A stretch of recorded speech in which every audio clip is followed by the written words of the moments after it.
Hello, welcome to Theology of Money. I'm your host, Daniel Catone, the CEO of Arimathea Investing. I'm today joined by a dear friend of mine, John Cannon.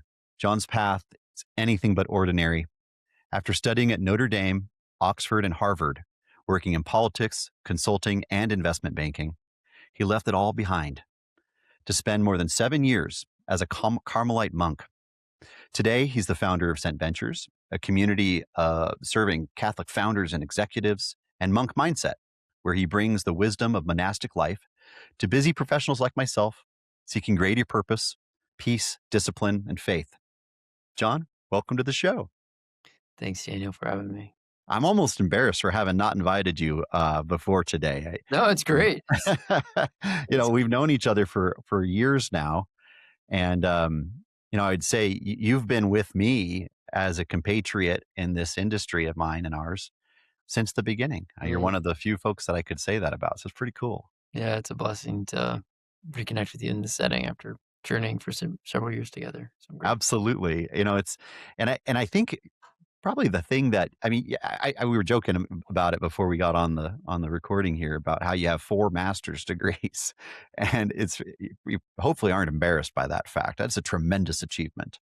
Yeah. Well, I feel like it's something like they're, when the Israelites are wandering in the desert and they're like, oh, we want the meat from Egypt, and God gives them quail so it comes out their ears. It's like, I used to, I was like, oh, let me get like this, go to this fancy school or whatever. And then that happened once or twice, and then ended up going into religious life and seminary, and I didn't really want to go to school, but it's like, oh no, you have to do philosophy and theology. And so it wasn't like I was like pursuing that. I get it. Forced through my ears a little bit, but Oh, that's funny. yeah. Well, it is a tremendous achievement, frankly, and those are some Praise of the God. greatest. Praise God. Those schools are just tremendous, and and actually kind of want to start with something a little different with you. Of course, you have a very extensive and impressive academic background and professional background, and I would say spiritual background too.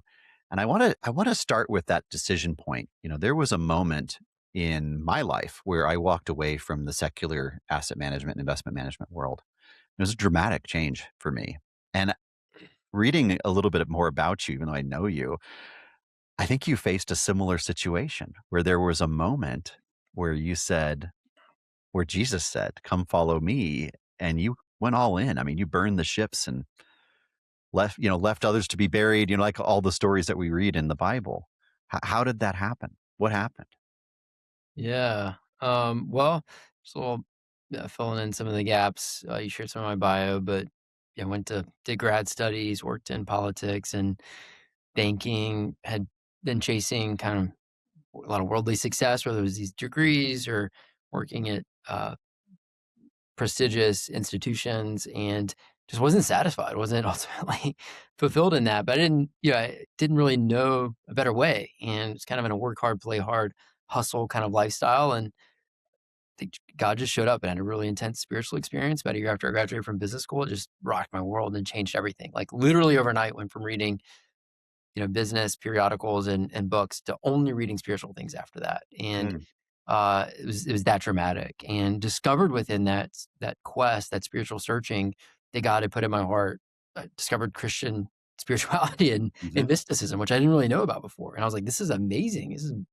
It was speaking to how God was leading me. And so I just kept, for months and a year or two, kept chasing that down and found a lot of healing and guidance, and started going back to mass and started going to praying daily. And then it was like, and then it was almost like, at some point I was like, I can see no other path for my life than just to like Mm. leave everything and go to a monastery or a cave. I was like, I'll go to a cave. I just want to be hidden, tucked away with God somewhere. Wow. And that kind of catalyzed the decision point of entering a monastery. Hmm. Let's hone in on that a little bit. So what year was this spiritual awakening in your life? This was let's see, this was 2009. 2009. Yeah. Oh, oof, an auspicious year in finance, I'll tell you. I know. Yeah, maybe it's correlation or causation. Well, I don't know. Go It ahead. was a tough 18 months up until March 4th of 2009. We hit market low, I think, on the Dow 6,300. Now look at us. But nonetheless, so that was a big year for you. Can we hone in a little bit on the moment? I mean, was there a St. Paul moment where you are knocked to your knees, or the still small voice to Isaiah in the cave? I mean, what was that Mm. moment? if there was one. Yeah, yeah, I mean, there definitely was for me. There's a little bit of context. Before this time, my dad was in a really bad car accident, so I was really close with my dad, and he was like, he was my hero. He's a great role model and father. He uh, went to mass every day, prayed a lot, walked the walk, just just he just lived a holy, good Christian lifestyle. And he was in a bad car accident. He was ejected from the car. They found him on the pavement, like his scalp was peeled back, his back was broken. They airlifted him to the ICU, did emergency surgery on his back to replace his spine and with rods, certain rods in it. And I went to visit him in the hospital, and he was in immense pain. Like, if you can imagine, like, any movement would be very painful, but people would come in to visit him, like nurses or occupational therapists, and he would just smile, Mm, be like, "How's your day? Tell me about your kids." So, despite this incredible suffering, he was very other focused. mhm. And I remember just being amazed, because I was like, if it was me in that situation, I'd be like, "How do y'all fix this? How do you make Where's this?" my pain meds? Yeah, like, or Mm, just put me out now, because like, this yeah. is too hard. But it just made an impression. I was like, this is not happening on a natural level, you know? Mm. And I would think about that from time to time, and I was actually thinking about that one day, like, how did he do that? What was going on? And it was like, I just had the most powerful experience of my life. It was like the veil on reality was peeled back, and I just Where were you when that happened? I was visiting my parents. I was living in Washington, DC. I was back in Alabama visiting my parents and, Yeah, in their house, and, yeah. I'm laughing because I was actually it's kinda look it's a little I was actually taking a shower when this Uh-huh. happened, Yeah, we get great and ideas in the shower. You should hear me sing, man. I got yeah, a well, voice in it's there. and also, very symbolic too of just Yeah. being, like, Yeah. washed, and, Mhm. you're completely stripped bare. Anyway, Yeah. it was yeah, it was almost like the veil. I was, like, crying. It was a very intense thing. It was almost like it's almost like I saw this cancer within me that, Hmm. like, I don't know, the reality of sin. I don't know Wow. fully, but also had a deep belief. Yeah, I remember thinking after this experience, I was like, "I know God exists, and I know Him as Yeah. and He wants Wow. me to change and be close to Him." And so literally overnight, went from reading business stuff to spiritual stuff, that after that experience, like, it was that powerful. I was like, "The spiritual is the most real," and Wow. that set me on that journey. Yeah. That's beautiful, John. I Yeah, praise you know, God. I don't know if you know this, but He didn't make that stuff up. my What's that? reconversion to the Catholic faith was because of my father having a massive stroke. Wow. It's a very similar story. I did not know this about you until I've asked you about it today. Wow. We'll have to talk offline about that. Now my listeners and viewers are not gonna be super curious, but I'm here to interview you, but we'll You can come share back your to story. no, no, it's fine. We'll come back to me, We can but have a I wanna talk conversation. fair enough. Yeah, I was, this is like 17 years ago, maybe 16 years ago, something So like it's almost the that. exact same time frame. Yeah, yeah, and yeah, Oh, yeah, very close. With maybe a year later, I think it was 2010, I think it was, maybe. And my father, I was just trying to come back to mass a little more, like a little bit, just mhm. curious more. And I was in mass, and during the consecration, my phone rang. And you know how that is. Yeah. I was like, "Oh, goodness," we're shutting that off as quick as possible. And then it was my dad. He kept calling, and I better sorry, Lord, I have to deal with this. So I went outside and I called him back. He's like, "Oh, I've got this headache and I was working with a jackhammer." And I'm like, "Okay." And he's like, "Well, we're getting a cheeseburger now at Farmer Brothers or Boys or whatever it's called." And I'm like, "Well, you might lay off those cheeseburgers there." And that was the last real conversation back and forth that we ever had. He Wow. survived. This is a long story short, but um, I was driving to the airport to go fly down to see him because I thought he was going to die because he had a massive stroke within 20 minutes of that phone call, Oh, collapsing into my mom's arms at the ER. oh, Um, and while I was driving, I found myself, becoming very emotional, of course, and crying and upset. And I pulled the car over and I found myself praying in a sense where and this is going to sound real dark, but I have to explain it. I prayed my first honest prayer, and that was that I prayed that the Lord would take my dad's life. And I said because I don't think he'd want to live in whatever form would come out of this. wow. And then I realized you cannot be angry and have that type of conversation with a being that does not exist. And it Mm, was undeniable that God existed at that moment for me. wow. in the trenches, and then I get there to the hospital down in Southern California. I lived in Northern California at the time. And I walked up to the St. Jude Hospital, actually the same hospital I was born in.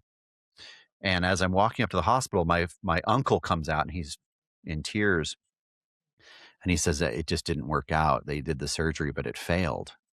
And I said, "Yeah, I kind of expected this news." And I get up to the ER, and the ER, the intensive care unit, and this man walks up to me, clearly a doctor, white coat and the whole deal. And he looks at me and he says, "Oh, you're the oldest son?" I'm like, "Yes, I am." And he said, "I was the surgeon that worked on your father." And as soon as he said that, he started to choke up like he was going to cry. And I said, "Sir," I said, "we are grateful for you." I said, "We are, my brothers and I, my family, we're thankful for you." I said, "I understand." And he said, "I just was in there for 2 hours over and over trying to fix this clot in his head from this plaque and things." He's like, "I just couldn't do it." And I said, "All right." I said, "It's okay." And he said, "But that's not why I'm crying. I'm crying because you have to make a choice." And I said, "What's the choice?" And he said, "Well, you can do nothing and his brain will swell and he will die, most certainly. Or we can remove his skull and he'll have a chance to live, but you will never know you. He will never walk. He will never talk, go to the bathroom, all those things." And my first instinct was, it's okay. We can just let him go. You'd be okay with that. And then I thought, but what would he do for those that he loved? I thought he'd give us a chance at life no matter what. And that was my choice. And I said, take his skull off and we'll see what happens. And I thought in my head, what you're going to do, Lord, with my prayer. Sure enough, after MRSA, a multi-month coma, he was able to, with various significant assistance, walk back into that hospital. Wow. And when the doctor saw him, it was like he had seen a ghost. But just like you, my dad, medical event, grabbing me by the shoulders and saying, "Wake up." And now here we are, friend. Mm, Interesting. wow. Did not know that about us. Yeah, that's amazing. Hmm. That's Well, amazing. thanks for sharing that. It is. So, you had mentioned that your dad was your hero. I get that. What about your aunt? I think your aunt's also one of your heroes, isn't she? Yeah, yeah, close with my aunt, who's my dad's sister, Yeah.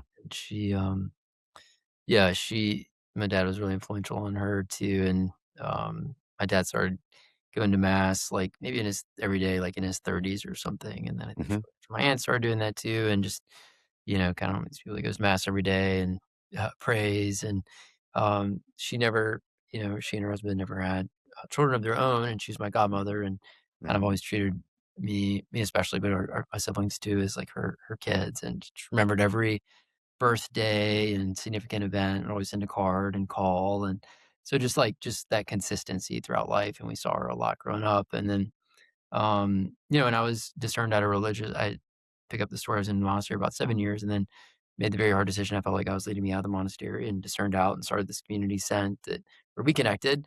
But Yeah. also didn't have a dollar to my name. And and she took me in, so I moved back in to DC and or Virginia where she was, and worked out of her basement and started Mhm. Scent, and COVID hit, and ended up working out of there for a year, and she helped me kinda, like, get back on my feet in the midst of all that stuff. And so, been close kind of mother figure for me. And Wow. What a tremendous blessing for you to have these types of folks in your life. yeah, it's a gift. It's a gift to have, I mean, and that's yeah, it's part of the I mean, and we're all called to be fathers and mothers in different Mhm. respects, whether that's a spiritual and or biological, but to Yeah. kind of pour out onto future generations, and hopefully in a way that is loving and builds them up and helps to, renew the earth in some capacity. These are the most it's gonna be have the opportunity to, yeah. So I'm really grateful. Yeah, I'm really grateful that Your vision of their heroism for you in your life, in your father's example, is one who was other focused, right? Selflessness, reaching out to the nurse instead of worrying about himself. And then you look at your aunt, here's someone who stood by you maybe when not as many people were and believed in you, maybe when you didn't even believe in you. And so you have these two dramatic, heroic folks. How have you been able to take those lessons of other focus and, maybe believing in somebody when nobody else did and actually lived those out. Probably not that well, but I mean I don't know if I believe you. yeah, yeah, yeah. They're like my aunt is like she's like one of the most generous people I know. Like it Yeah. helps me understand like God's generosity. Like, it's like, you know, just like all the it's kind of Lebanese. They're both Lebanese, and so it's just like this I abundant didn't know that. abundant Lebanese. hospitality and like That's great. you need food? Like, we're gonna stop can't even close the fridge. There's gonna be so much food, like, you're wasting most of it, but it's like, it's not practical at all, but it's like the Right. bounty of so it helps me actually understand some of God's love and Love is impractical. it's not practical at all. It's just like, we're gonna be throwing out, like, half this food, and it's like, but it's okay. You're demonstrating it's your way of showing love and Evidence of love. yeah, yeah. So, Mm. so just kind of bounteous. And it's interesting, both of them, I thought about this. They actually cared. They were actually more concerned about stuff in my life than I was often. It's like Interesting. Yeah. something would be going on and I'd be like, I don't have to worry about this because my dad's probably worried about it more than I, Right. like Sure. they Yeah. love and care about me so much that they're almost in my shoes. And, Mm. it's really beautiful to see, but I think it's, and I think my mom said about my aunt too. It's like, we all need it. Her name's Aunt Vera. We all need an Aunt Vera in our life, someone that like we can do no wrong. Like Yeah. loves us so much. It's like you just can't do wrong. I think God often looks at us in that way. I mean, He doesn't want us to turn against Him, to turn away from Him, and hurt ourselves and hurts others, Right. which is called sin in the tradition. It's actually like damaging ourselves and Of others. So course. He doesn't Yeah. want that. Like a good parent wouldn't want you to hurt yourself or hurt Of other course. people either. So that's actually an aspect of love. And so Mhm. but they love us, they love us so much that you in many ways, you only can do wrong in the sense that you're hurting yourself and other people, which Right. is He doesn't want anyway, because He loves you Mm. that much. So, yeah, it's really, really beautiful. I think hopefully it's helped me be more empathetic to people and want to pour into others as well. And, Mm. in some way, but I admit to having a lot of opportunity for growth in that category as well. Well, I will say I appreciate your humility. I will say all of my experiences with you have been obviously other focused. I think you've always been engaged in that way. So I think your dad should be proud of you in that regard, at least from my experience with you over the years. 100%. And in terms of just being there to help others, that's literally what Scent Ventures is all about. And we'll get to monk mindset in a second, but I want to start with Scent Ventures a little bit because that's how you and I met. And it's probably one of the most remarkable organizations in America because of its integration of the most sophisticated business, startups, established, whatever, C-level executives, founders, these are sharp folks for the most part, present company excluded, in combination with a deep, abiding intersection with faith. Mm, And I think that is unique and beautiful, and in some ways parallels much better, I think, than what we're even doing at Arimathea, which is a financial institution that's faith-based, So here mm, you have this coaching community program that's faith-based. So let's look at Scent Ventures a little bit more. What problem did you identify through your time at Harvard, Oxford, in the business world, investment banking, politics? What problems did you see that you thought Scent Ventures can fix this? Your idea could help mm, with this. yeah. Great question. I mean, the initial inspiration, I guess, was did this the faith had really changed my life and been in a slump, a little bit of a Mhm. crisis in recent years and decades, and I was interested in how it had renewed historically, and so I've always been interested in like leadership studies, as I did this kind of like leadership study on saint founders, like Mother Teresa of Calcutta or Saint Francis or I looked at dozens of them and just saw that they were they were close to God and they were allowing God to actively work intensely in their life. And they also had this entrepreneurial element where they saw needs in their midst and they worked to address those needs. And I think that's at the essence of entrepreneurship, which is like there's a need, you see a need in another human being and you want to address it. And it could be a personal need. These things are often looking at like human and spiritual needs. And the Catholic analog for that is the corporal and spiritual works of mercy. So they, do help people spiritually with their spiritual crises or challenges, or they help people with health, their health challenges or education needs. And new life emerges from that, and these things Mhm. stand the test of time. And so I was kind of almost inspired by like the way they addressed problems and challenges. And I was like, well, if that's how a lot of ways the church has renewed historically through these new movements that are holy and entrepreneurial, what if there were more leaders like that today, and leaders that are doing that, like if they had kind of rocket fuel, they're Mhm. the ones that are addressing problems in the world and bringing their faith to it. And if we can be a leverage for them and invite other people into that vision, that's a leverage for impacting broader culture and society. So I Yeah. saw it almost as like servant of the leaders. Um, and that said, and I think to also maybe parallel to that in my own business and political journey, you know, y- it's hard out there. Yeah.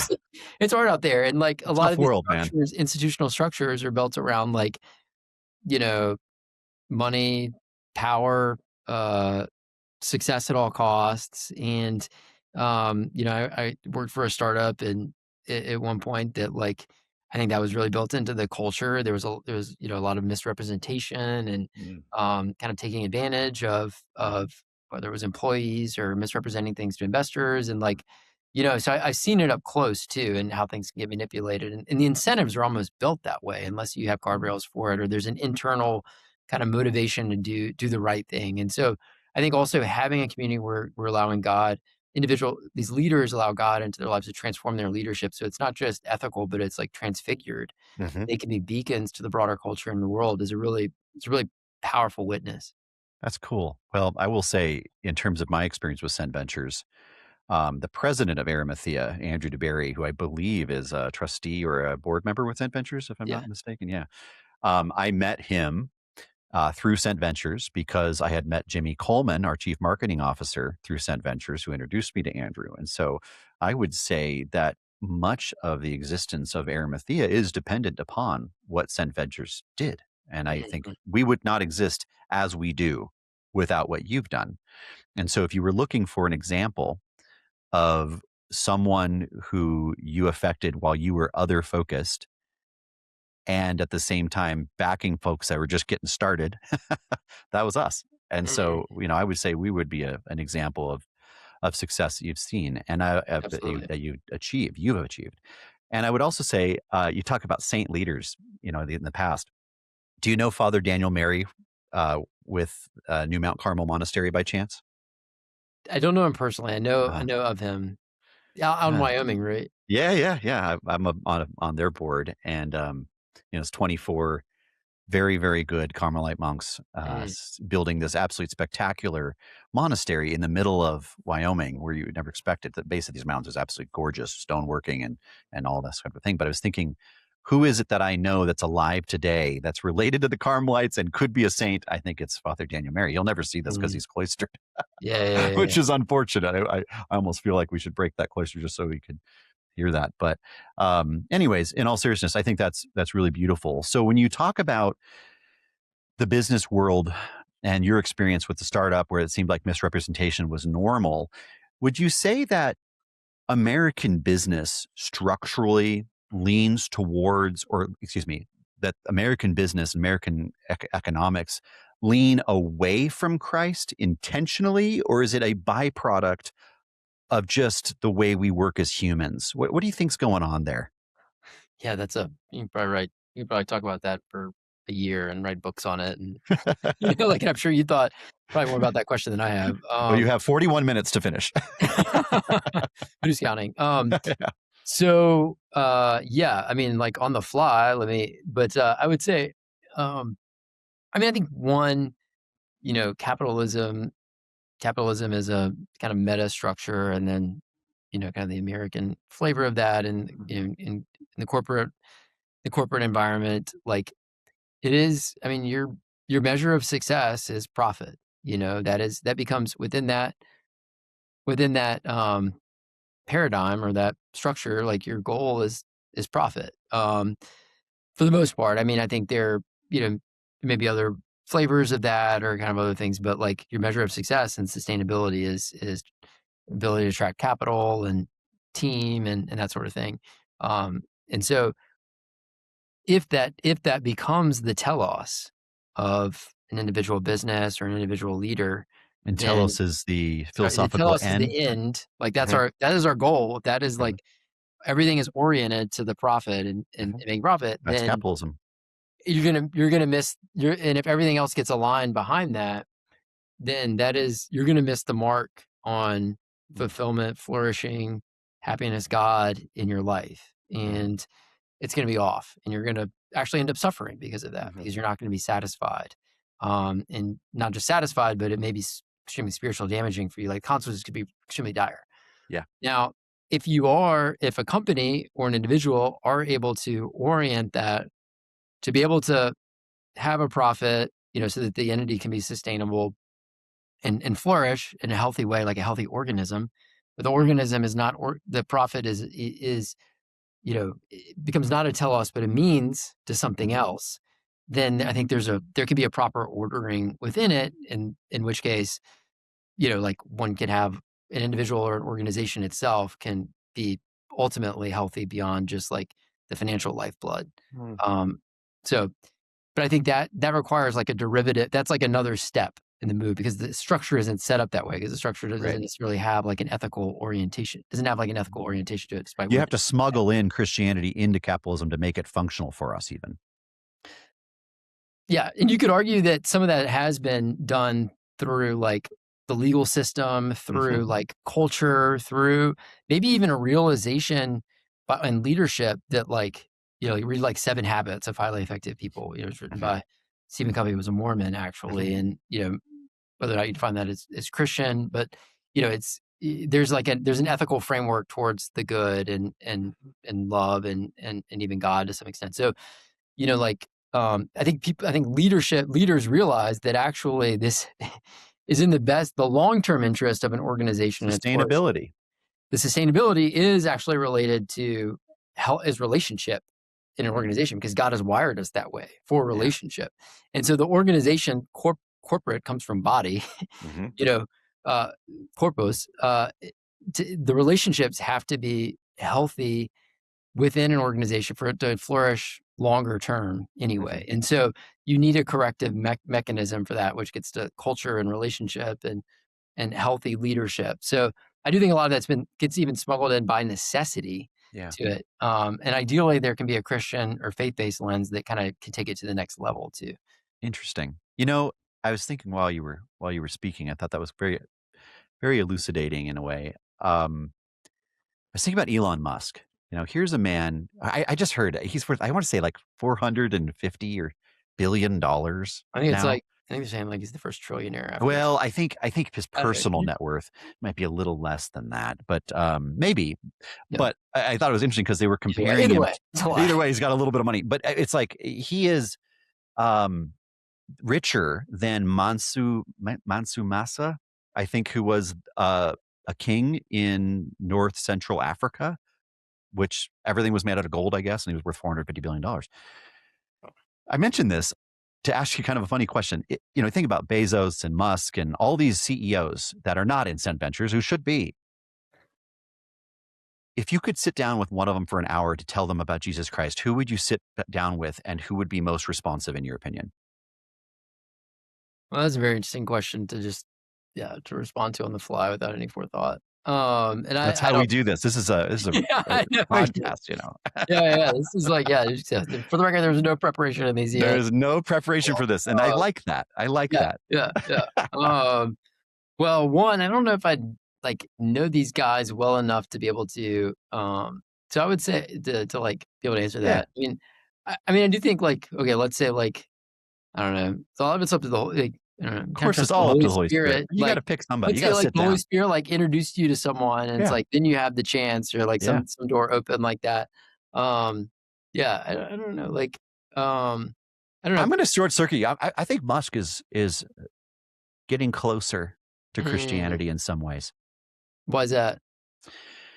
Um, we're gonna turn the tables. Okay, I'll answer your questions. That's fine. Yeah. Interesting.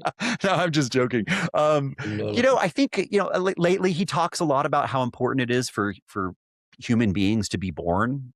He talks about more people. Yeah. I think he's aspirational in terms of kind of stretching the human spirit. I mean that in kind of like a non Mm, religious way.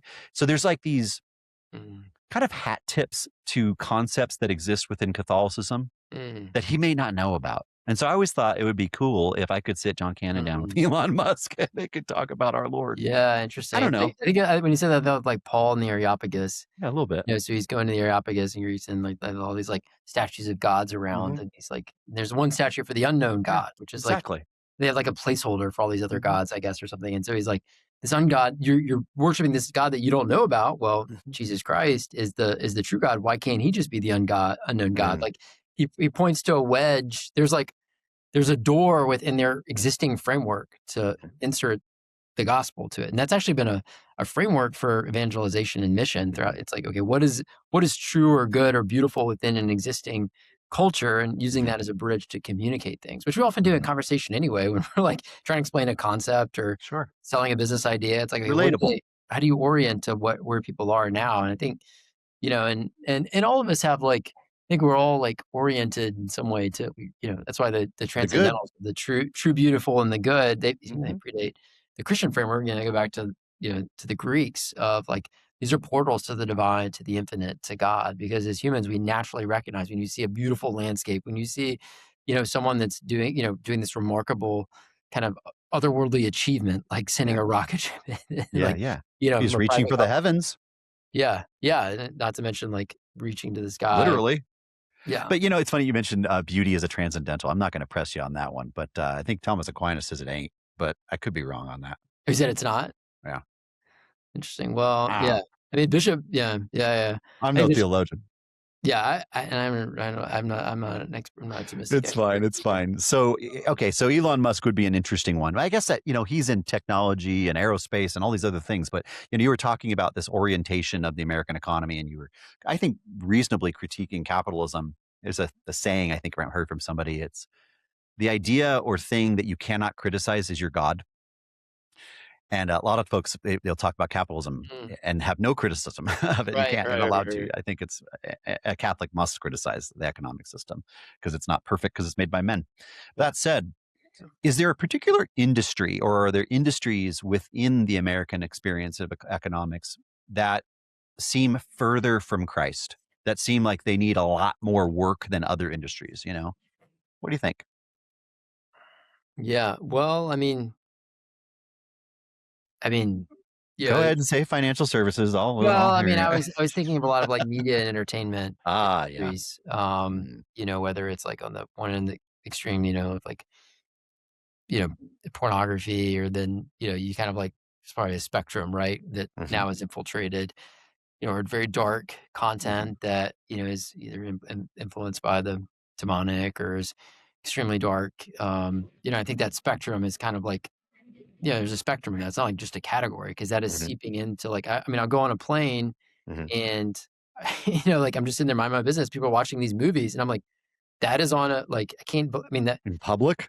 yeah, like, I can't believe like, yeah, I mean, either because it's so dark and demonic, or there's, the content is so Mhm, explicit, that, there are kids that can see this stuff. mm, I mean, that wasn't the case like years ago. It's like seeped up and crawled through the whole system where it's like almost normalized now. And yeah, so I think there's and the challenge with media is that, and the challenge and the opportunity, I guess, of media is it actually, getting back to our beauty and our art thing, and Bishop yeah, Barron talks about this, is like today's culture needs to be reached through beauty, because it's, we've kind of, truth is a relative thing now, and the good is something that we is also can be a little bit relative, and we may not have an mhm, orientation to, but beauty speaks almost universally. And so art and media is very powerful, like ideas and mhm, expression and like emotion get powerfully communicated through media, especially when it's done well. And so it's an opportunity, one, to communicate really good things, but it's also a challenge when really bad things are communicated through it. And so, I mean, I think that's one area that, seems to be more, is infected. And I think financial services too, like on mm, some of the extreme, as I worked in banking for a little while, yep. and like, Usury. it Mm, it is, yeah, it's like, well, and also like the culture is like, hey, you're gonna be working 90 hour, 100 hour. You're eventually effectively an indentured servant because mhm, you get paid a lot, mhm, and so they kind of get away with that, which is not a healthy way to live. And then and then people, like, need escape valves for that. So you see, like, a lot of kind of drug use or, people frequenting, inappropriate places and things Yeah. like this because it's like that's the escape valve and it gets brought in the culture and you have a lot of disposable income, you don't have time to spend it, so you blow it all in unhealthy ways. And so, like, I think in some aspects of the financial services industry by culture and design or Mhm. have some of these. I mean, it's nothing like Wolf of Wall Street, uh, in a way, but also in a way it's worse. Mm, I won't say who, I'll let everybody figure it out themselves, but there was a prominent Catholic organization, recently that has some relations to financial services that released a credit card. And that credit card has interest rates in the high 30% range for some mhm, folks, APRs or whatever. I just don't know how you could swallow that. I mean, to me, that seems outrageous, and mhm, clearly usurious and scandalous, for mhm, any sort of Catholic group to be doing that. mm. Hopeful that they're going to yank that back and apologize. We'll see. But that, it kind of gets me to my next point. You had mentioned CEOs, maybe being, or maybe these businesses being influenced demonically on the media side and that sort of thing. Would you go so far, and it's okay if it's not the case, if you don't think this is the case, would you go so far, John, and say there are probably companies in the world that are run by demons? Um, yeah, I don't know the answer to that. I will What's your say hunch? yeah, I will say that, I mean, we'll say that, like, these spiritual things are real. Yes. And, you know, the there are dark spirits, and they do exist, and we can, by our volition or things that are done to us have that can be allowed into individuals and then also organizations and entities as Mhm, well, because they have certain power and authority, these things. And mhm. so yeah, I'm confident that that does happen at the individual and at the corporate level. Yeah. I think it's undeniable. I mean, if you think about it, the most powerful force in the world is the US dollar, and the thing which has the most control over the US dollar are US corporations in the financial services industry. And so if demons are anything, they are intelligent. And if I know that, why wouldn't they? And so I think they would lean into it. And so all the more reason for us to be invoking our saints, patrons of our own companies, as we interact with all of these things in the world every day. And so when you're training and teaching and coaching these future and current business leaders in Cent Ventures, um, what do you advise them? I mean, how do you make your company Christ centered? I mean, what is a practical step that they can take? I mean, because fundamentally, Arimathea only exists because Saint Joseph of Arimathea is our true CEO, and we asked for his, we prayed it together today. I mean, we pray to Saint Joseph for his intercession many times a day, and Arimathea would not exist without that. And that is the fundamental. I think you said the highest ROI a company can do is prayer. Maybe you've said that. Yeah, it is. Sounds like something you said. Yeah. Um, so what do you do? So let's say somebody's listening to this podcast right now, and they've got a nice little shoe business. What can they do to follow Cent Ventures and the monk mindset for the way they are leading their company? Yeah, yeah, it's a question we get a lot in Scent. And I think I don't think there's no one size fits all. And I think people are like, Mm, "Oh, here's the playbook, and you do these 3 things," or whatever. But I do think one framework that I think is helpful for this uh, is kind of think of concentric circles, and the core of how you can allow God into your organization, your company, is through your own relationship with Him. mm, And allowing him to work through, especially if you're in a leadership position and you have authority. We talked about how on the negative side there can be demonic influence mhm, through the authority, especially of the leaders of a company or pacts that are made. On the positive side, we can let light in, we can let God in, we can let the Holy Spirit in, especially through us as leaders into our companies. And that starts with growing in our own spiritual life. And so it's mm, taking that daily time for prayer. And like the highest ROI you can take is spend the highest ROI of your time as a leader is to spend time in prayer. It doesn't mean you have to spend all day in prayer, but 20, 30 minutes in prayer, going to mass daily, going to confession, seeking to grow in virtue. And so like what and it's like so when you're conformed closer to the Holy Spirit, then he's gonna be working through you in things. Not only that, mm, but then you're gonna have greater insight into what, like, you're trying to make leadership decisions and like, how do Mhm.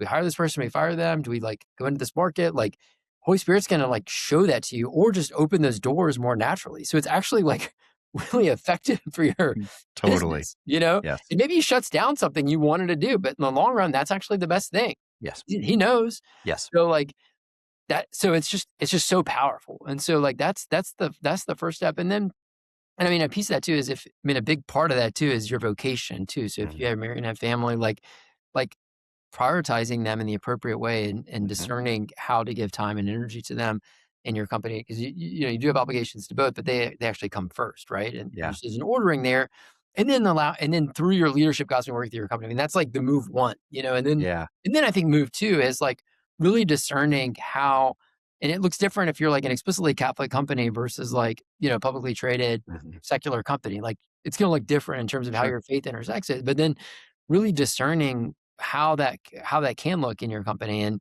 are we going to be praying in meetings? Are we bringing up spirituality in a retreat? Like, are our values like explicitly faith based as a company? Like, how do I think about our HR policies or Sure. hiring and firing and that sort of thing. But Human ultimately, dignity issues. what's that? Human dignity issues. Human I dig mean, Yeah, yeah. yeah, for sure. And but, the most important thing I think still at the end of the day is the relationships. It's like how you treat Mm. another human being on because Mhm. people have a lot of wounds also from Yeah. how they've been treated in business and work situations. Extreme end and it's like abuse, but then there's all sorts of other stuff too, which is, just yelling or snapping at someone or calling them. It's a Mm. we gotta, just staying close to God and allowing Him to work through us in our relationships in our business is like the number one thing, and that's not written on any policy document. Even if you did write in a policy document, a lot of those things are ignored anyway. So it's like Absolutely. it Mission starts with statements. your relationship and the Yeah. culture that you're building. That's a very thoughtful answer and detailed. It's I was thinking of something that I go to a Ukrainian Byzantine church in Cody, St. Luke's, and Father Philip is a very good priest. And he said, "You're going to be a slave in this world, whether you like it or not. You just get to choose. You're either a slave to righteousness or you're a slave to sin. Pick." That's amazing. So, Yeah. it's funny because I was thinking of what objections a secular CEO might say. It's like, wait, so I have to do all these things, run the company and, decide the business model and strategic this and that. Oh, and also you want me to do all these other Catholic things at the same time. It's like, it can seem as if it were just another burden that you're adding to someone's, but the reality is, I think what you were thinking is it's actually quite the opposite. And I'll give an example. When we first founded Arimathea about 5 years ago, inside another secular company I owned, when I gathered the people together, I said, all right, we're going to have two mottos we're going to live by. Number one, we're going to leave everyone better off for having met us. Doesn't matter if a customer, vendor, competitor, that's our rule.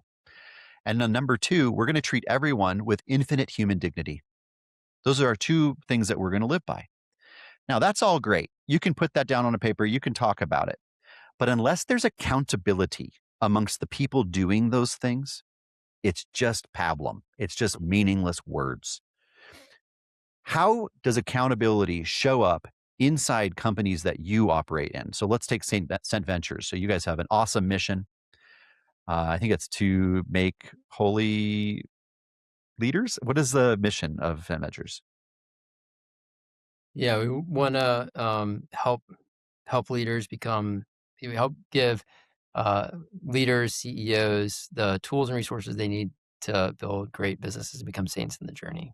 Awesome. So, what does accountability look like inside your company, inside your organization, St. Ventures? Yeah, and I'm also not currently running Scent. We have Ah, a okay. new But C you're the founder. Yeah, I founded it. Yeah, Yeah, we yeah, haven't run it. I haven't yeah. been CEO Mhm. the past year and a half or so, but, Yep. And yeah, what's his like name? Nick Nick's Matt. doing a great job. Nick Madden's doing a great job. Yeah, yeah, yeah, he is. Yeah, really grateful for him stepping in as Yeah. leader and helping take it to the next level. But Yep. yeah, I mean, I think one, recognizing the authority and first of all, we're accountable before God, Mhm. individually and as an organization, and trying to take that seriously. And as a faith based organization, that I believe has a mission that's inspired is to try and be faithful to how God's inspired that mission in us and be so there's an accountability to God to be try and be a good steward of that Mm. mission and that vision. Um, and because it's hard to discern as you go along. Like there are all sorts of little paths you can take, and it's like, is this where God's leading? Is this not? Like there's an opportunity over here. Like we could earn more money if we did this. Maybe that is what God wants. I don't, so like there's that accountability that comes with it, and you've got to discern your steps as you go. And I think that's the importance of like bringing key decisions to prayer, especially in a communal setting. Of like we take an annual retreat and like as a team praying together and inviting Mm. God and the Holy Spirit to kind of help lead the decision making for us. And if I'm personally am wrestling with the decision, which happens a lot, bringing that to prayer and to God and to help show it and reveal to me and be patient a little bit with it. And then sometimes you got Mhm. to like just make a decision and go too. Mhm. So, I think that's one is that accountability before God. And I think in the organization, I mean, I think, we talked about means versus ends earlier in the conversation. And setting goal setting and owning a key metric or a deliverable, like these can be good things. I mean, you don't throw the baby out with the bathwater with a lot of the challenges and problems of Sure. corporate culture. Like a lot of the systems and tools can be very helpful. And so we encourage that we set aside time to plan and organize. Like everyone needs to own a KPI. You need to be Mm. owning that and responsible for it. And Mhm. What's a KPI? like a key performance indicator, so Uh-huh. like there's a metric in the company that you are, is whoever you, whether you're social media coordinator or you're the CEO, it's like Mhm. all of us need to be owning some key functional area and Sure. also and have it be measurable because you can Mhm. hide a lot of times behind non-measurable things. And I think you can trace that back to the gospel too. You look at Pentecost, the Acts of the Apostles at Pentecost, and Luke, the author of Acts, he writes during Pentecost, he says, and 3,000 more were added to the church that day. That's 3,000 more were the added to the church. KPI like you wouldn't believe. So, well, I mean, it's interesting that you see, because I think those things are often held in like diametrically opposed or in tension, Mm. where it's like the Holy Spirit inspires something. It's like, it's very like non-metric and non-quantifiable. You even see it like, you mentioned your Byzantine Mhm. Catholic or Ukrainian Catholic and Byzantine see this in the Eastern churches, like they're much more like the liturgy like repeats itself a lot of times, Oh, and it's kind yeah. of, but it's also like you just kind of feel the Holy Spirit a little bit, That's whereas the Roman is much glorious. more like, and so I do Mm. think there is a tension between the kind of Sure. like the more like rational, kind of like deductive, and then the more like Holy Spirit inspired with Mm. blows with the wind, like the wind, but at the same time they're not mutually exclusive. Mm. Okay, and so I think it is important in an organizational setting. We exist this side of heaven, and we, as humans, we're very finite and limited. So we need Mhm. accountability mechanisms and transparency, because as humans, or else we're going to kind of go off, and it's very rare that a Sure. person can like self motivate and have enough clarity without like having that like, okay, I'm aiming here. Even Right. you know, archers have a goal, trying to hit the bullseye. It's like, okay, I'm trying to hit that thing, and then we go back. Talked about telos earlier. Where am I pointed and oriented to? And Mhm. that can help us. But I think the other thing is to recognize that like whatever that metric that you're trying to hit, or whatever, that's just a milepost on the Yeah. road to God. It's not the ultimate, but it is important to help keep us in Yeah. line with where we want to go. I think you're onto a lot, and I think one of the ideas that you've really shown me in the last 40 minutes, that is very beautiful, is it's almost like you're saying to the secular business leaders and even those who are Catholic and that, yeah, you can still do all that. Like you can still pursue profit. You can still try to, build great products, all those types of things. Those are, Catholic things too. But if you just bring this other kind of context to it and then sort of reorient it, like you said, to the telos, it's much more functional. And when you were describing scent and how it's very easy to see these like rabbit trails as Mm, business leaders, and you can kind of go this way or that way. It's like, if we're oriented towards profit, it should be very simple. It's not. And I was thinking about the concept of goal setting. The secular world, our capitalist nation, is very big on goal setting. You sit down and you say, in 5 years, I'm going to have this much money. I'm going to be doing these things and this and that, right? It's almost like we're telling God what's going to happen, right? And it's, the old cliche of, mice and men and all that. However, there seems to be a step that you're getting at before goal setting, and we can call it will discovery, that we have to discover or discern God's will so that we can then build the goals to achieve that. And so I almost feel like, you could write this. I mean, I feel like there's a book here where you could teach business leaders and founders to find God's will in your life first, find God's will in the company that you're operating, so that you can build those goals to make that real will a physical reality here on earth. Do you think that's a reasonable approach? It's good. Yeah, it's good. Yeah, Okay. I like that. I like All that a right. lot. Yeah, Cool, man. Well, if John Cannon likes it, I know it's a good idea. That's what I think. So, okay. So what's this monk mindset? What is a monk mindset? yeah. Uh, well, so e with Sent, was working with hundreds, we even thousands of Catholic founders and entrepreneurs, and a big part of that was kind of formation. How do you build faith in some of these questions, like your personal journey and your business? And so I leaned on what I knew, which was the formation I got in the monastery. And 7 years in the monastery, it's kind of an integrated approach to living, Mm, spiritual and human. And so I brought that into a lot of things. And I kind of learned to translate that for very busy people in specific concrete ways. And I found that that was really helpful for folks. And then I went to my mm, business school reunion, very secular business school, and I hadn't seen a lot of people since I graduated because I was in the monastery. And I was like, I was kind of nervous going there. I was like, they're gonna be like, you did this weird like religious thing, and now you're back. And but they were so interested. They were like, "That's so cool. You were in a monastery. What was that like? What did you learn?" And they were just really into it. And they were kind of hungry to learn about it. And it opened my eyes to realize that in this broader secular environment, there's actually an interest in Christian monastic stuff. mm, They didn't even know that mm. Christian monks and nuns existed. And It's not from the Middle Ages. yeah, yeah, no, literally, that's what they thought. They're like, "I didn't think that was still around anymore, but Oh that's yeah. so cool," And so it not only is it like the not is it only like the most robust formation for how to live well, Mm, but people are actually open and interested in learning. And you look at the rise of like Buddhist mindfulness over recent decades, there's Stoicism lately, and yeah, it's a people big are one. turning to wisdom traditions to fill these gaps in their lives and their needs, but they don't even know about the Christian monastic Mm. tradition or even Christianity anyway. Well, So their hearts are restless. yeah, to the rest in God. And so the idea behind monk mindset is really to take the wisdom and the practices of the Christian monastic tradition and lift it out and then share it with the broader world using media and technology. So So it's an kind of app.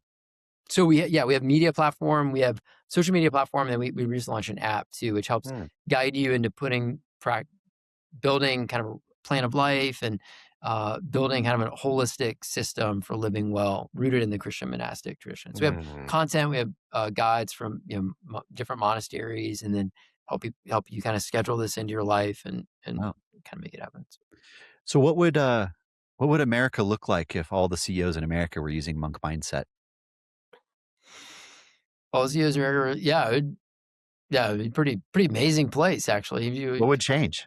praying in the morning and you'd be architecting your day with like intentionality. So I think a big challenge like in the West especially is like our lives get they're off kilter in many ways. So you have a subset of people where it's like you just work all the time and then you kind of fit some stuff around work. And part of the beauty of the Mm, monastery is like there's this intentional architecture to your day. So instead of just mm, like kind of like working and slotting some things around or just kind of picking what you want to do, you have a schedule throughout the day that is oriented towards your harmony. So it's a integrated schedule. So you have dedicated time for prayer, you have time for mm, community and being with the brothers. You have time for focused work where you're working on that one thing with peace in your heart and not anxiety.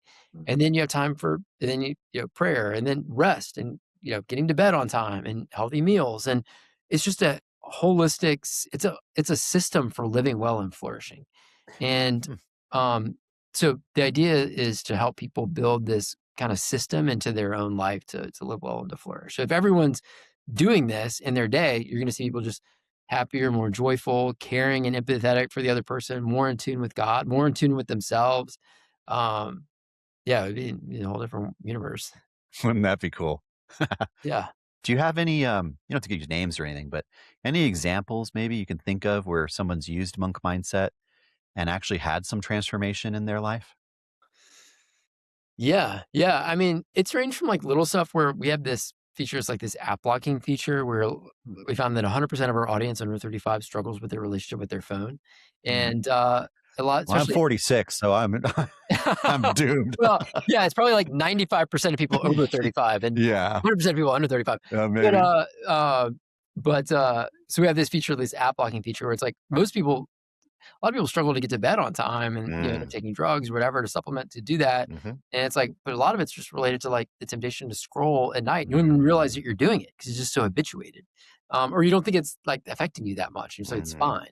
But we have a feature where you can block apps so and it can trigger at a certain time. So it's like, yeah, I even now have on my Monk Mindset app, it's like phone free sleep, 9 p.m. And so I can't get into the mm. apps or the internet after 9 p.m., even if I want to Wow, access it. okay. It's Wow, really hard. that's a powerful app. Shutting Yeah, it all yeah. down. Yeah, Okay. we custom coded all this stuff in there. And so, like, Wow. so each of the so the idea for the app is, like, to actually reduce your screen time through it Mhm, and actually spend less time on your phone by living it mhm, and more time in present in the present situation. So, you can have a meditation in the morning through the app and then a deep work session that'll block things that may be distracting for you and have a counter, and at night, get to bed at a certain time. It'll mhm, remind you to, like, go, have dinner with family or friends, people that maybe struggle with like loneliness or isolation. Like you can set mhm, goals for want to, try and be with family and friends 5 times this week and kind mhm, of give you metrics for that. And you can like have data analytics to track your progress and that mm. sort of thing. So I can't remember what the original question was, but Well, that's okay. We'll come back to that. But and I'm going to challenge you just a little bit here, John. Is there not a contradiction in that you're pointing someone to use a phone app to stop using phone apps? well, I mean, I don't say the goal necessarily is to stop using it, but Yeah, yeah. stop using your phone. It's also like, I mean, I was in monaship 7 years, but I still my calendar is on my phone. Of You know, course. I ever, If it ain't on my calendar, it ain't happening. yeah, exactly. So, I mean, I use my phone for all these things anyway. And so, like, Mhm, we're also, people are, that's how we work today. We're not saying the phone is like evil or bad yeah. necessarily. It is a tool. It's more how you use it. The problem Might is be. that there are a lot of things that, because of the corporate structures these days, and there are a lot of things that are built into it to sell you and get you addicted to it. And so, we're helping people to have a tool, a rule, help them access Become the addicted to content, prayer. the schedule, but also, detach from other things that are on their phone at the same time. So yeah, I mean, we could send people a written plan. The problem is like we can now build in AI personalization so Mhm, we can find out where you are and help you go on a journey to change things in your life, or you can find, content from this monk can coach you on mhm. XYZ, which And this is integrated with artificial intelligence inside the app? yes, Wow. like it'll help. It's not like a chat feature as much of like Mhm, learning, where your gaps are, where you wanna grow, and it's like, mhm, "Okay, we think you might like this content series. You mhm, wanna grow and working with more focus, here's a mhm, content series to help you do that, and here's some meditations that you can apply in your mm. life," and Maybe a technical question, but what's privacy like on this app? Because it feels like you're kinda touching, the heart of each man and woman that uses it, and that seems like a very personal thing, of course. How does privacy work? yeah, so privacy is, we don't have access to, what your commitments, we call them Mhm, commitments, making commitments. We don't actually know what those are. Everything's like encrypted and mm, that sort of thing. But we can see like the category of it, but mhm, we wouldn't be able to see like what the specific commitments that you make mm. are. And that's not shared externally with any other So all party. the data is maintained internally at Monk Mindset and isn't shared outside of that. Yeah, we don't share it with any other That's parties or I think sell that's it. super important. I mean, we live in a world now where all of our data is harvested and then sold off to the highest bidder, and, you're obviously running something very different than that now. Yeah, yeah, it's really important. So yeah, we never sell anyone's data or Let share. me, give you one last question before we wrap up here. If a young person were to come to you, John, younger than us, and say, "How do I get started in terms of integrating Catholicism into my career as I just kind of venture into that?" 'Cause think about it contextually. You get out of college maybe or even out of high school, you just need a job. Yeah, And you might apply at, JP Morgan or Goldman Sachs or, whatever, Meta or something, just because you gotta get paid. yeah, You have to make money. yeah. And you want to get skills and And you learn. wanna get skills, yeah, and you want connections and all that. And, you're kinda Daniel, like, walking in the lion's den in a way, and my namesake. Um, how do they protect their heart? What can a young person do to maintain their faith and grow their faith as a Catholic business person entering into the industries? Yeah, yeah, it's good. It's a good question. I mean, I think one is, and it goes with the same thing I'm trying to do in the monk mindset app is like having this kind of having a holistic kind of plan for your life is like the creme de la creme. But I think a couple, like if you're going to do like, say, call 2 or 3 things. I mean, I Mhm, think one is attend to your own spiritual needs and health, right? Like, because if you're praying daily, like your vision is going to be clarified to see things as they are. And you're going to also be mhm, showing up as the best a better version of yourself to things. And that's actually going to change and affect people around you. mhm, And then two is, we can't do these things alone, right? We need community. And so finding healthy community and peers, whether that's, you know, Catholic Christian roommates that challenge you to live well, young Catholic professional group or community, having a small group that you can pray with or bring things that are mm. going on in your life to that hold you accountable for stuff. Like all these, I think. So I think the personal spiritual life and then the community are both really powerful. It's another That thing. sounds like about a monk mindset as it gets. Yeah, yeah. I mean, in our app, we're trying to bring in some community elements too, so you can Sure. do these, kind of like build these things together within a Cool. community, so you can kind of share a plan of life and the other people and That's stuff. beautiful advice. I have to say, I'll always be grateful to you, John, because of your choice to build Scent and now build Monk Mindset, and your decision to leave sort of the secular world behind, which you probably would be the CEO of JP Morgan by now or something, but Yeah. you left all that behind. Because of that choice, Arimathea exists.